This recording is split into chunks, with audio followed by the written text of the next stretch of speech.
Hi viewers, நாளைக்கான எபிசோடில் என்ன நடக்கலாம்னு சொல்லிட்டு பார்க்கலாம். வீடியோக்குள்ளே போகிறதுக்கு முன்னாடி நம்ம சேனலை லைக் அண்ட் சப்ஸ்கிரைப் பண்ணிவிட்டு கொஞ்சம் சப்போர்ட் பண்ணுங்கள். வாங்க இப்போ வீடியோக்குள்ளே போகலாம். எபிசோட் ரொம்பவே பரபரப்பாக போய்கிட்டு இருக்கு. செரியோட வழக்கு கோர்ட்டுக்கு வருது.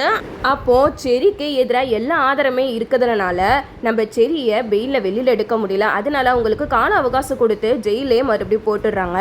இதை பார்த்ததுமே அபூர்வா ரொம்ப சந்தோஷப்படுறாங்க. அப்போ ககன் பூமி கிட்ட சொல்கிறாங்க, நீங்கள் என்ன தான் பண்ணாலும் செரியை வெளியில் கொண்டு வர முடியாது. அவன் லில்லியை என்ன பாடுபடுத்தினாலும் அதுக்கு தண்டனையை தான் அவன் அனுபவிச்சுட்டு இருக்கான் அப்படிங்கிற மாதிரி சொல்ல, இதை கேட்ட பூமி சொல்கிறாங்க, எங்க பாருங்க, நீங்கள் தான் லில்லியை அமுச்சு வச்சு இந்த மாதிரிலாம் செரியை மாட்டி விட வச்சது. கண்டிப்பாக நீங்கள் செஞ்ச சூழ்ச்சியெல்லாம் ஒரு நாள் வெளியில் வரும், அப்போ தெரியும் அப்படின்னு சொல்லிட்டு ககன் பூமி அங்கேருந்து போயிடுறாங்க. அப்போது ககன் பூமி என்ன பேசுகிறாங்க அப்படிங்கிறத நட்சத்திரா வீடியோ ஆதாரமாக எடுக்க போகிறாங்க. அதை பார்த்து நம்ம பூமி வந்து நைஸாக ககனை கூட்டிகிட்டு போயிடுறாங்க. இங்கே பாருங்க பாவா, நான் உங்களை எதுக்காக தெரியுமா கூட்டிகிட்டு வந்தேன், அங்கே நட்சத்திரா நம்ம ரெண்டு பேரும் பேசுகிறத வீடியோவாக எடுத்துகிட்டு இருக்கா, அதனால தான் நான் உங்களை கூட்டிகிட்டு வந்தேன் அப்படிங்கிற மாதிரி சொல்ல, இதை கேட்ட ககன் வந்து பயங்கரமாக கடுப்பாக்குறாங்க. இங்கே பாரு, நீ சும்மா என்னைய பாபா பாபான்னு கூப்பிடாத, உனக்கும் எனக்கும் உள்ள உறவு முடிஞ்சு போச்சு அப்படிங்கிற மாதிரி சொல்ல, அதுக்கு பூமி சொல்கிறாங்க, இப்போ அதை பற்றிலாம் பேசுகிறதுக்கு நேரம் இல்லை, நம்ம செரியை எப்படியாவது காப்பாற்றி ஆகணும் அப்படிங்கிற மாதிரி சொல்லும்போது ஒரு ஜிபிஎஸ்ஸை நம்ம பூமி கிட்ட கொடுக்குறாங்க. அந்த ஜிபிஎஸ்ல வந்து அவங்க என்னென்ன பேசுகிறாங்க, எங்கெங்கே போகிறாங்க, யாரை மீட் பண்ணுறாங்க, எல்லாமே வந்து அதில் பதிவாயிரும். இதை வந்து எப்படியாவது அபூர்வா காரில் ஃபிக்ஸ் பண்ணிடு அப்படிங்கிற மாதிரி நம்ம ககன் வந்து பூமி கிட்ட கொடுத்துட்றாங்க. பூமியும் அந்த ஜிபிஎஸ்ஸை வாங்கிட்டு வந்து நைஸாக அபூர்வா காரில் ஃபிக்ஸ் பண்ணிடுறாங்க. இந்த சைடு நம்ம அபூர்வா வந்து ஒரு திட்டம் போடுறாங்க. அந்த சாரதாவை நம்ம ஏதாவது வம்பு பண்ணி எதுலையாவது மாட்டி விடணுமே அப்படின்னு சொல்லிட்டு அவங்க யோசிச்சுட்டு இருக்கும்போது தான் பிந்துவுக்கு சாந்தி பூஜை பண்ணுறதுக்காக சாரதா கிட்ட பேசுகிறாங்க. இங்கே பாரு சாரதா, நீ வந்து பிந்துவை உன் பொண்ணு மாதிரி தானே நினைக்கிறேன், அப்போது வீட்டுக்கு உரிமையாக வந்து சாந்தி பூஜை பண்ணு அப்படிங்கிற மாதிரி சாரதாவை தூண்டி விடுறாங்க. நம்ம சாரதாவும் பிந்து நம்ம பொண்ணு மாதிரி தானே, அவளுக்கு நல்லதெல்லாம் நம்ம தானே செஞ்சாகணும் அப்படின்னு சொல்லிட்டு வீட்டுக்கு வராங்க. இதை பார்த்ததுமே நம்ம கிருஷ்ணா பயங்கரமாக அதிர்ச்சி ஆயிடுறாங்க. சாரதா எப்படி நீ வீட்டுக்கு வந்து அப்படிங்கிற மாதிரி கேட்க, அப்போ அபூர்வால சாரதாவை பற்றி கேள்வி கேட்குறாங்க, உனக்கு என்ன தகுதி இருக்குது, எதுக்காக நீ எங்கள் வீட்டுக்குள்ளே வர அப்படிங்கிற மாதிரி கேட்க, அதுக்கு நம்ம சாரதா சொல்கிறாங்க, பிந்துவும் என்னோட பொண்ணு மாதிரி தானே, அவளுக்கு நான் சாந்தி பூஜை பண்ணுறதுக்காக வந்திருக்கேன் அப்படிங்கிற மாதிரி சொல்ல, இதை கேட்டதுமே அபூர்வா நம்ம நினச்சது சாதிச்சிட்டோம் அப்படின்னு சொல்லிட்டு சாரதாவோட பேக்கை வாங்கி பார்க்குறாங்க. அதில் அபூர்வா வந்து ஒரு மருந்தை போட்டிருப்பாங்க. அந்த மருந்து அங்கே இருக்கிறது நம்ம சாரதாக்கே தெரியாது. அந்த மருந்தை எடுத்து எல்லாருக்கிட்டையும் காமிப்பாங்க. பார்த்தீங்களா, இவ பேக்கில் என்ன வச்சு சுற்றி திரியிறா, இவ வந்து தன்னோட பொண்ணு வாழ்க்கையை கெடுத்து அந்த பிந்துவோட வாழ்க்கை நல்லா இருக்கக்கூடாதுன்னு சொல்லிட்டு இந்த மருந்தை சாந்தி பூஜை பண்ணுறங்கிற பேரில் பிந்துவுக்கு கொடுக்கறதுக்காக இங்கே வந்திருக்கா அப்படிங்கிற மாதிரி சொல்லி, இதை கேட்டதுமே மீராவுக்கு சமக்கவும் வருது.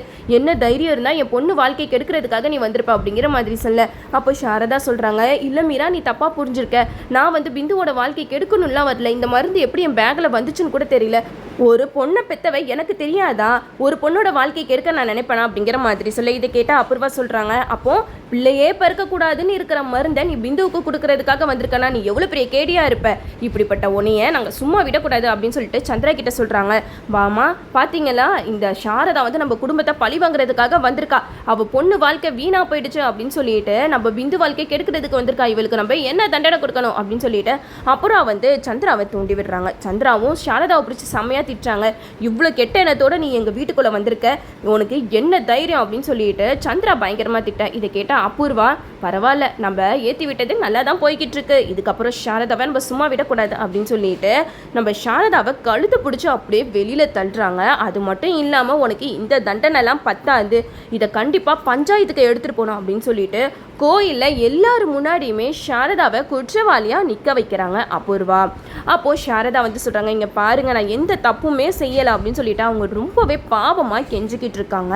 அப்போது அபூர்வா சொல்கிறாங்க, இல்லை, இவளை யாருமே நம்பக்கூடாது, கண்டிப்பாக இவளுக்கு நம்ம இப்போ கொடுக்குற தண்டனை ரொம்பவே பயங்கரமாக இருக்கணும், அப்படி இருந்தால் தான் அவள் பிந்துவோட வாழ்க்கையை கெடுக்கிறத பற்றி கொஞ்சம் கூட யோசிக்க மாட்டா அப்படிங்கிற மாதிரி சொல்ல, இதை கேட்டதுமே பிந்து சொல்கிறாங்க, இங்கே பாருங்கள், நீங்கள் பண்ணுறது ரொம்பவே தப்பு, அவங்க மேலே எந்த தப்புமே கிடையாது, பூரிக்கு கூட சிவா என்னை லவ் பண்ணுறது தெரியவே தெரியாது, தெரிஞ்சிருந்தா கண்டிப்பாக பூரி இந்த கல்யாணத்துக்கெல்லாம் சம்மதிச்சிருக்க மாட்டா அப்படிங்கிற மாதிரி சொல்ல, இதை கேட்டதுமே அபூர்வா சொல்கிறாங்க, எனக்கு என்னமோ இதுக்கு பின்னாடி அந்த பூரி தான் இருப்பான்னு தோணுது, பூரி தான் அவங்க அம்மாவை தூண்டி விட்டு உன் வாழ்க்கையை கெடுக்கிறதுக்காக அமுச்சு விட்டுருக்கா. முறைப்படி பார்த்தா அவளுக்கு தான் இந்த தண்டனையெல்லாம் கொடுக்கணும். முதல்ல பூரியை அடிச்சு பிடிச்சி இழுத்துட்டு வாங்க, அவளோட கை காலை முறிச்சு போடணும் அப்படி இப்படின்னு சொல்லிட்டு அபூர்வா ரொம்ப பயங்கரமாக பேசிக்கிட்டு இருக்க. இதை கேட்டதுமே சாரதா சொல்கிறாங்க, இங்கே பாருங்க, நீங்கள் என்ன தண்டனை கொடுக்குறதா இருந்தாலும் எனக்கு கொடுங்க, என்னோட பொண்ணை இதில் தயவு செஞ்சு இழுக்காதீங்க அப்படின்னு சொல்லிட்டு நம்ம சாரதா வந்து எவ்வளவோ கெஞ்சுறாங்க. ஆனால் அபூர்வா எதுவுமே கேட்குற மாதிரி இல்லை. அப்போ உன் பொண்ணுக்காக நீ எந்த தண்டனை வேணாலும் அனுபவிப்பியா? சரி, நான் இப்போ உனக்கு 100 சாட்டடி கொடுக்க போகிறேன், அதை நீ வாங்கிக்கோ அப்படின்னு சொல்லிட்டு அப்புறம் வந்து ரொம்ப பயங்கரமாக யோசிச்சுட்டு இருக்கா. அப்போ தான் ஒருத்தவங்க சொல்கிறாங்க, இவங்களுக்கு இந்த தண்டனைலாம் பத்தாது, ஊர் மத்தியில் இவங்களை கட்டி போட்டு முட்டை கல்லால் வச்சு இவங்களை அடித்து கொடுமைப்படுத்தணும் அப்படிங்கிற மாதிரி சொல்கிறாங்க. இதெல்லாம் கண்டிப்பாக எந்த ஊர்லேயுமே நம்ம கேள்விப்பட்டிருக்க மாட்டோம். இருந்தாலும் இந்த அபூர்வாவோட சதினால் எல்லாருமே சேர்ந்து சாரதாக்கு எதிராக இந்த மாதிரிலாம் பேசிக்கிட்டு இருக்காங்க. இந்த விஷயம் நம்ம பூமிக்கு தெரிய வர பூமி எப்படியாவது சாரதாவை காப்பாற்றணும் அப்படின்னு சொல்லிட்டு அங்கேருந்து ஓடி வராங்க. இதில் ஒரு ஆள் அங்கே இருக்கிற முட்டை எடுத்து சாரதா மேலே வீசுகிறாங்க. அப்போ அங்கே இருக்கிற ஒருத்தர் கள்ளத்துக்கு வீசும்போது அந்த கல் கரெக்டாக போய் மின் கம்பத்தில் போய் மோதுது. அப்போது அங்கே இருக்கிற லைட்டெல்லாம் அப்படியே பிளாஸ்ட் ஆகுது.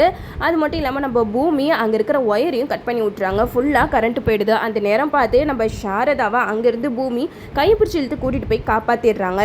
இதெல்லாம் பார்த்துட்டு எல்லாருமே நினைக்கிறாங்க, இது தெய்வத்துக்கே பிடிக்கல போல இப்படி ஒரு தண்டனை கொடுக்கறது, அதனால தான் இந்த மாதிரிலாம் அபசகுனம் நடக்குது, அதனால இதெல்லாம் வேண்டாம் அப்படின்னு சொல்லிட்டு ஊர் மக்கள் எல்லாமே போயிடுறாங்க. நம்ம பூமி ஒரு வழியாக சாரதாவை காப்பாற்றி கூட்டிகிட்டு போயிடுறாங்க. இந்த விஷயம் தெரிஞ்சு ககன் ஓடி வராரு. ககனை கட்டிப்பிடிச்சு அழுகிறாங்க. சாரதா என்னாச்சுமா என்னாச்சு அப்படிங்கிற மாதிரி கேட்க, அதுக்கு சாரதா நடந்த விஷயம் எல்லாத்தையுமே சொல்கிறாங்க. இந்த மாதிரி பிந்துவுக்கு சாந்தி பூஜை பண்ணுறதுக்காக போனேன், ஆனால் அங்கே அபூர்வா என்னைய அசிங்கப்படுத்தி அவமானப்படுத்தி வீட்டை விட்டு துரத்துனது மட்டும் இல்லாமல் நான் பிந்துவோட வாழ்க்கையை கெடுக்க நினைக்கிறேன் அப்படின்னு சொல்லிட்டு எனக்கு இப்படி ஒரு தண்டனையை ஊர் மக்கள் மூலமாக உருவாக்கி கொடுத்துட்டா. நல்ல வேலை, பூமி மட்டும் இல்லைனா இன்னொரு என் நிலைமை என்ன இருக்குன்னு யோசிக்க கூட முடியல ககன் அப்படின்னு சொல்லிட்டு நம்ம ககனை கட்டி பிடிச்சி அழுகிறாங்க. அப்போ நம்ம ககன் சொல்கிறாங்க, உங்களை இந்த நிலைமைக்கு ஆளாக்குன அந்த குடும்பத்தை நான் சும்மா விட மாட்டேன், கண்டிப்பாக உங்களுக்கு நான் யாருன்னு காட்டுறேன் அப்படின்னு சொல்லிட்டு நம்ம ககன் வந்து செம்ம கோவத்தோட காரை ஓட்டிட்டு போகிறாங்க. அங்கே போயிட்டு அபூர்வாவை அடி வெளுத்து வாங்குறாங்கன்னே சொல்லலாம். என்ன தைரியம் இருந்தால் எங்கள் அம்மா மேலே இப்படி ஒரு பழியை போட்டு எங்கள் அம்மாவுக்கு எல்லாரும் சேர்ந்து இப்படி ஒரு தண்டனையை கொடுக்க நீங்களாம் முடிவு பண்ணியிருப்பீங்க, நீங்களாம் மனுஷங்களா அப்படி இப்படின்னு சொல்லிட்டு நம்ம ககன் வந்து செம்மையாக எல்லாரையுமே வெளுத்து வாங்குறாங்க சொல்லலாம். கிருஷ்ணாவை கேட்குறாங்க, நீங்கள் தொட்டு தாலி கட்டின பொண்டாட்டி தானே, அப்படி ஒரு பொண்டாட்டிக்கு இப்படி ஒரு தண்டனை கிடைக்க போகுதுன்னு தெரிஞ்சு நீங்கள் எப்படி பார்த்துட்டு சும்மா இருக்கீங்க, நீங்கள் செல்ஃபிஷ் அப்படிங்கிறத நிரூபிச்சிட்டீங்க அப்படி இப்படின்னு சொல்லிட்டு நம்ம ககன் வந்து கிருஷ்ணாவை கேள்வி மேலே கேள்வி கேட்க, அப்போ கிருஷ்ணா சொல்கிறாங்க, இங்கே பாரு ககன், நான் ஒன்றும் வீம்குனே வாயை மூடிட்டு நின்றுட்டு இல்லை, என்னால் அந்த இடத்துல எதுவுமே செய்ய முடியல அப்படிங்கிற மாதிரி சொல்ல, அதுக்கு ககன் சொல்கிறாங்க, ஆமாம் உங்களால் எதுவுமே செய்ய முடியலன்னு சொல்லிட்டு தான் எங்கள் அம்மா வாழ்க்கை எப்படி நடுத்தெருவில் நீங்கள் நிப்பாட்டிட்டு போயிட்டீங்க அப்படி இப்படின்னு சொல்லிட்டு நம்ம ககன் பழசெல்லாம் பேச ஆரம்பிச்சிடுறாரு. நம்ம பூமி சமாதானப்படுத்தி நம்ம ககனை அனுப்பி வைக்கிறாங்க. அது மட்டும் இல்லாமல் அபூர்வா கிட்ட சவாலும் விடுறாங்க, இங்கே பாரு அபூர்வா, நீ வந்து 100 அடி பாய்ஞ்சனா நான் 1000 அடி பாய்வேன், நான் செய்கிறதெல்லாம் உனக்கு இப்போ தெரியாது, போக போக புரிஞ்சுப்ப அப்படின்னு சொல்லிட்டு சித்தின்னு கூப்பிட்டு அபூர்வாவை வெறுப்பேற்றுறாங்க. அதுக்கப்புறம் சொல்கிறாங்க, இங்கே பாரு, நான் ஒன்றும் உனக்கு சித்தி கிடையாது, சும்மா சித்தின்னு கூப்பிட்டு நீ வெறுப்பேற்றாது அப்படிங்கிற மாதிரி சொல்ல, இதை கேட்டால் நம்ம பூமி சொல்கிறாங்க, வேறு என்ன செய்யுது, எங்கள் அப்பாவை நீங்கள் 2வது தரமாக கல்யாணம் பண்ணியிருக்கீங்க, அதனால நான் உங்களை சித்தினால கூப்பிட்டாக்கணும், அப்படி நான் சித்தின்னு கூப்பிட்றது உங்களுக்கு பிடிக்கலன்னா பேசாமல் நீங்கள் போய் செத்துருங்க, நீங்கள் செத்துட்டா எனக்கு சித்தின்னு கூப்பிட யாரும் இருக்க மாட்டாங்களே அப்படி இப்படின்னு சொல்லிட்டு நம்ம பூமி செம்மையாக அபூர்வா கிட்ட பேசுகிறாங்கன்னே சொல்லலாம். இதெல்லாம் கேட்டுட்டு நம்ம அபூர்வாக்கு என்ன பண்ணுறது தெரியல. அப்போ பூமி சொல்றாங்க, இங்க பாருங்க, இன்னும் கொஞ்ச நாள் தான் உங்களோட விஷயம் எல்லாமே வெளியில வரப்போகுது, நீங்க மட்டும் பண்ண வேலை எல்லாத்தையுமே நான் ஏஐ டெக்னாலஜி மூலமா எல்லாத்தையும் எங்க அப்பா கிட்ட நிரூபிக்கிறதுக்கு எவ்வளவு நேரம் ஆக போகுது அப்படின்னு சொல்லிட்டு நம்ம அபூர்வாவை கதிகலங்க வச்சுட்டாங்கன்னே சொல்லலாம் நம்ம பூமி. இதோட இந்த எபிசோட் முடியுது. என்னோட ரிவ்யூ பிடிச்சிருந்தா லைக் பண்ணுங்க.